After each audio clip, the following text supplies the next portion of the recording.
धमका कर डरा देंगे। मैं नहीं डरता इनसे। मैं फिर से दोहराता हूं, प्रधानमंत्री जी, आपका अडानी जी के साथ क्या रिश्ता है? और ये 20,000 करोड़ रुपए जो शेल कंपनीज में है, वो किसके हैं? ये जो बेनामी पैसा है वो किसका है और कहां से आया? और जब तक इसका जवाब नहीं मिलेगा तब तक मैं नहीं रुकने वाला हूं।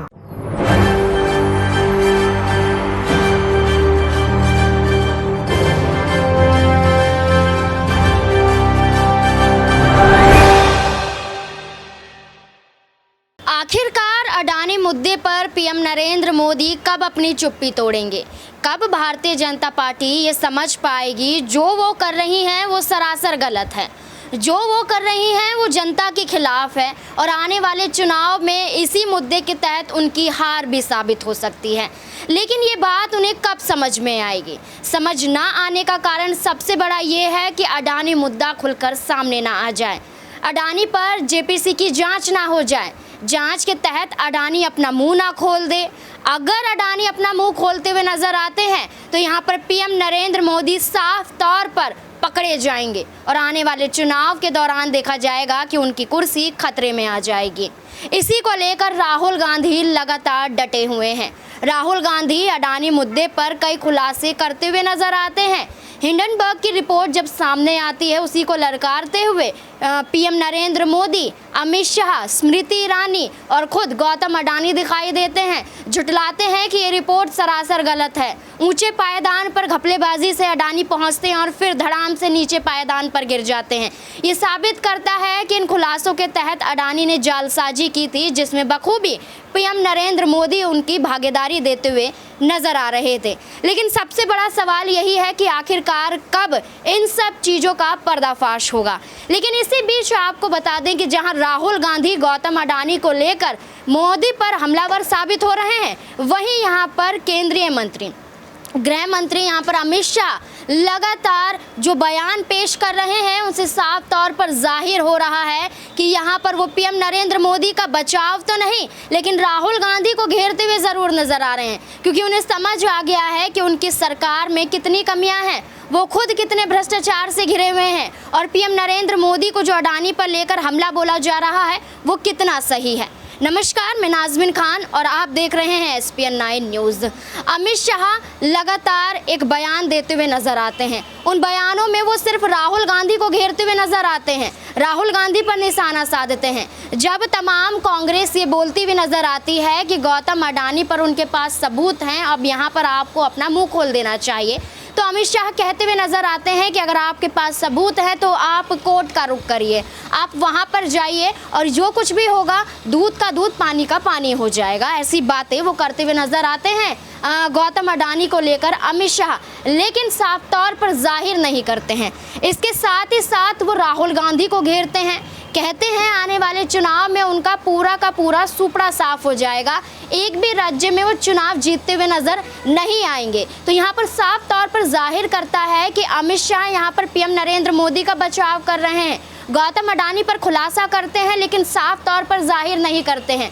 राहुल गांधी को लेकर हमला बोलते हैं ताकि राहुल गांधी चुनावी मैदान में ना उतर सके। क्या कुछ यहाँ पर अमित शाह कहते हुए नजर आ रहे हैं, देखिए इस रिपोर्ट में। राहुल बाबा ने अपनी एक यात्रा समाप्त की है, मालूम है ना, पूरे भारत में यात्रा में निकले थे और पूरे भारत की यात्रा कर कर सारे कांग्रेसी बड़े खुश दिखाई दे पड़ते थे कि राहुल जी ने यात्रा कर दी, राहुल जी ने यात्रा कर दी, राहुल जी ने यात्रा कर दी।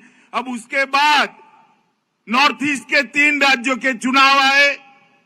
ये नॉर्थ ईस्ट कांग्रेस का गढ़ माना जाता था, क्योंकि वहां पर कई राज्यों में माइनॉरिटी की बहुलता है, क्रिश्चियन भाइयों की बहुलता है।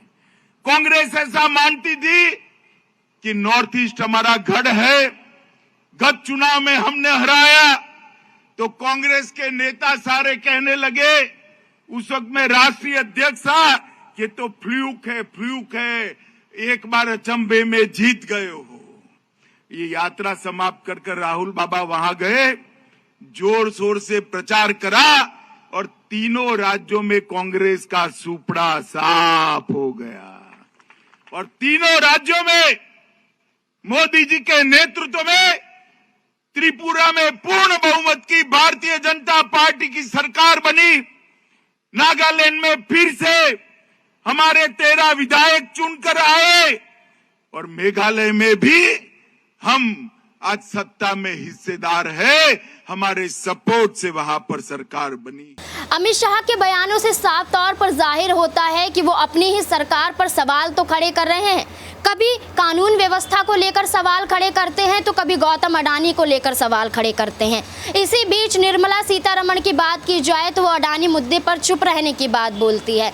स्मृति ईरानी की तरफ जाएं तो वो राहुल गांधी से माफी मंगवाती हैं। जेपी नड्डा के पास जाएं तो वो भी लगातार राहुल गांधी को घेरते हुए नजर आते हैं। तो गौतम अडानी पर खुलासा ना करना तमाम भारतीय जनता पार्टी के इन मंत्रियों की साजिश है। यहाँ पर साफ तौर पर जाहिर हो रहा है कि अब आप फंस चुके हैं, फंसने की कगार पर हैं। विधानसभा चुनाव, लोकसभा चुनाव को देखते हुए आप इस मुद्दे को शांत करना चाहते हैं। जब किरण पटेल का मामला सामने आता है, पीएमओ अधिकारी बनकर जाते हैं तो तेजस्वी यादव यहाँ पर खुलासा करते हैं, लेकिन उसी को झुठलाते हुए यहाँ पर अमित शाह दिखाई देते हैं।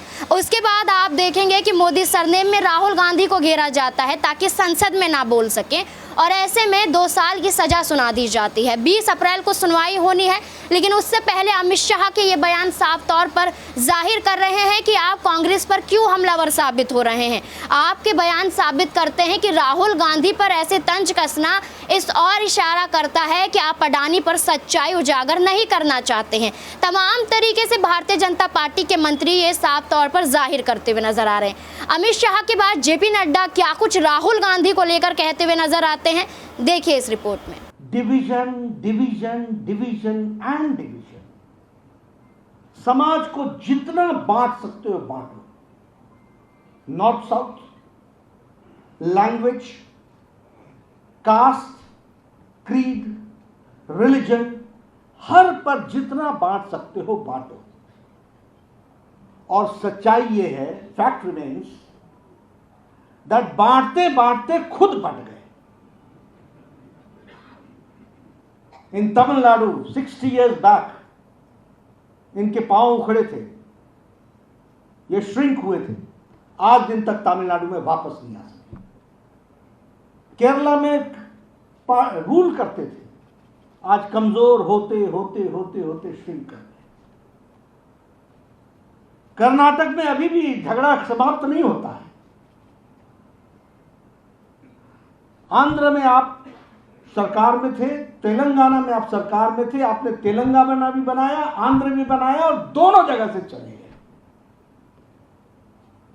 आई am just trying to say how things change. Now here is Bharatiya Janata Party, unity in diversity. We respect regional sentiments, but at the same time, national aspirations is always taken into consideration.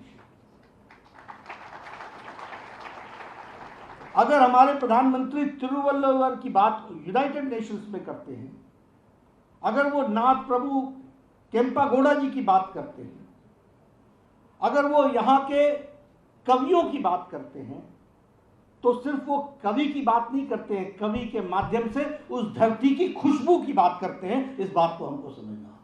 इसलिए यूनिटी, विविधता में एकता, unity in diversity, ये slogan नहीं है, ये spirit है। और इसको इम्प्लीमेंट करना, लोगों को जोड़ना, लोगों को साथ लाना, ये हमारा। राहुल गांधी यहाँ पर अपना बचाव कर रहे हैं, लेकिन भारतीय जनता पार्टी का मानना है कि कांग्रेस अपनी ही पार्टी में फूट डाल रही है। लेकिन फूट की बात की जाए और गौतम अडानी के मुद्दे को छुपाने की बात की जाए तो भारतीय जनता पार्टी से बखूबी ये काम करता हुआ कोई नजर नहीं आ रहा है। बात करते हैं कर्नाटक विधानसभा चुनाव की। चुनावी मैदान में उतरते हुए राहुल गांधी देखे जा रहे हैं। अभी संसद सदस्यता लौटी नहीं है, लेकिन उससे पहले चुनावी मैदान में उतरते हुए जनता को आश्वासन देते हुए नजर आ रहे हैं कि जल्द ही संसद में इन तमाम मुद्दों पर खुलासा करते हुए दिखाई देंगे। लेकिन इसी बीच आपको बता दें कि भारतीय जनता पार्टी के दिग्गज चेहरे कांग्रेस में शामिल हो रहे हैं। सबसे बड़ा चेहरा तो आप जगदीश शेट्टार का देखेंगे, जो टिकट लेने के लिए भारतीय जनता पार्टी से गुहार लगाते रहे, लेकिन उन्हें टिकट मिलते हुए नजर नहीं आई। तो उन्होंने क्या किया, उन्होंने सीधा कांग्रेस का दामन थाम लिया। यानी कि साफ तौर पर जाहिर है कि आपकी सरकार में तानाशाही बढ़ चुकी है, लोकतंत्र खतरे में आ गया है, लोगों की आवाज को दबाया जा रहा है, सिर्फ और सिर्फ इसलिए ताकि अडानी मुद्दे पर जेपीसी जांच ना हो सके, अडानी मुद्दे पर कोई गंभीर खुलासे ना हो सके। सरकारी पैसा उसमें क्यों लगाया गया, 20,000 करोड़ रुपए इस कंपनी में किसने लगाए, तमाम बंदरगाह, रेलवे किसने इस कंपनी को बेचे, क्यों अडानी की कंपनी पे इतना मेहरबान पीएम नरेंद्र मोदी होते हुए दिखाई दे रहे हैं। ये सब खुलासा करता है कि आप अडानी को इसलिए बचा रहे हैं ताकि आपका फायदा हो सके। इसलिए यहाँ अमित शाह हो, जेपी नड्डा हो, तमाम मंत्री हो, खुद पीएम नरेंद्र मोदी हो, इस तरीके की बयानबाजी करते हैं कि सिर्फ राहुल गांधी को घेरते हुए नजर आते हैं। राहुल गांधी पर मोदी सरनेम का हमला किया जाता है, राहुल गांधी में विदेश पर दिए गए बयानों को लेकर हमला किया जाता है, राहुल गांधी पर भारत जोड़ो यात्रा को लेकर हमला किया जाता है। तो साफ तौर पर जाहिर है कि आप सिर्फ राहुल गांधी को फंसा रहे हैं। लेकिन राहुल गांधी ने अपना समर्थन करते हुए, अपना बचाव करते हुए और गौतम अडानी पर क्या कुछ खुलासा किया है वो खुद अपनी रिपोर्ट में बताते हैं। देखिए इस रिपोर्ट में। मैंने पार्लियामेंट में पूछा, अडानी जी की शेल कंपनी है, बेनामी किसकी है, इसमें 20,000 करोड़ रुपए किसका है, यह सवाल मैंने पूछा। उसके बाद पहली बार इतिहास में सरकार ने पार्लियामेंट को नहीं चलने दिया। आमतौर से ऑपोजिशन पार्लियामेंट को रोकती है, पहली बार इतिहास में बीजेपी की सरकार ने, उनके मंत्रियों ने पार्लियामेंट को रोका। उसके बाद बीजेपी के मंत्रियों ने पार्लियामेंट में मेरे बारे में झूठ बोला। पार्लियामेंट में नियम है, अगर कोई भी मेंबर दूसरे मेंबर के बारे में बोलता है तो उस मेंबर को पार्लियामेंट पे बोलने का मौका दिया जाना चाहिए। ये कानून है पार्लियामेंट का। मैंने स्पीकर को 2 चिट्ठियां लिखी, कहा कि देखिए ये मेरा हक है, मेरे ऊपर आरोप रखा गया है, मुझे कहना है, मुझे जवाब देना है, बोलने का मौका नहीं दिया गया। उसके बाद मैं स्पीकर के ऑफिस में गया, मैंने कहा स्पीकर सर मुझे मौका तो दीजिए, जवाब देने का मौका तो दीजिए। तो आके कहते हैं मैं कुछ नहीं कर सकता, आइए मेरे साथ चाय पिएजिए, मैं आपको समझा दूंगा। मैंने उनसे कहा स्पीकर सर आप तो स्पीकर हैं, आप पार्लियामेंट के स्पीकर हैं, जो भी आप करना चाहते हो पार्लियामेंट में आप कर सकते हो, आप अपना काम क्यों नहीं कर रहे हो। उसके बाद वहां नहीं रुके, वो नहीं चाहते हैं कि मैं पार्लियामेंट में अडानी जी की बात रखूं, वो डरते हैं। उसके बाद मुझे पार्लियामेंट से डिस्क्वालीफाई कर दिया कि पार्लियामेंट से मुझे हटाकर, धमकाकर डरा देंगे। मैं नहीं डरता इनसे। मैं फिर से दोहराता हूं, प्रधानमंत्री जी आपका अडानी जी के साथ क्या रिश्ता है, और ये 20,000 करोड़ रुपए जो शेल कंपनीज में हैं वो किसके हैं, ये जो बेनामी पैसा है वो किसका है और कहां से आया। और जब तक इसका जवाब नहीं मिलेगा तब तक मैं नहीं रुकने वाला हूं। मुझे डिस्क्वालीफाई कर दो, जेल में डाल दो, कुछ भी कर दो, कोई फर्क नहीं पड़ता। राहुल गांधी के खुलासे से यही साबित होता है कि अब यहाँ पर ओबीसी आरक्षण को लेकर भी हमला किया जा रहा है ताकि अडानी के मुद्दे को फिर छुपाया जा सके। मोदी सरनेम मामले में राहुल गांधी को कहीं ना कहीं राहत मिलने वाली है, इसलिए नया मुद्दा राहुल गांधी पर दागा जा रहा है। अभी यहाँ पर अगर मोदी सरनेम के तहत राहत मिल जाती है तो संसद में राहुल गांधी अडानी को लेकर जेपीसी जांच की मांग जरूर करेंगे। ये खुद कांग्रेस की तरफ से कहा जा रहा है, कांग्रेस के तमाम मंत्री, यानी कि यहाँ पर कांग्रेस के राष्ट्रीय अध्यक्ष तक, यानी कि मल्लिकार्जुन खड़गे तक, जयराम रमेश तक, यहाँ पर पवन खेड़ा और सुप्रिया, तमाम लोग ये कह रहे हैं कि अब अडानी पर बहुत कुछ खुलासा हो गया है, अब यहाँ पर आपका बच पाना मुश्किल है और जेपीसी जांच होकर जरूर रहेगी। इस मुद्दे को आपने देखा, गौतम अडानी से जुड़ा हुआ यह मसला पीएम नरेंद्र मोदी तक जाता है और मोदी से अमित शाह तक जाता है कि किस तरीके से अडानी मुद्दे को छुपाने के लिए वो राहुल गांधी पर हमलावर साबित होते हैं। इन तमाम मुद्दों को आपने जाना, अब आपकी क्या राय है, आप इस मुद्दे को लेकर क्या सोचते हैं, क्या है आपकी प्रतिक्रिया, कमेंट बॉक्स में ज़रूर दें। मुझे दीजिए इजाज़त, धन्यवाद।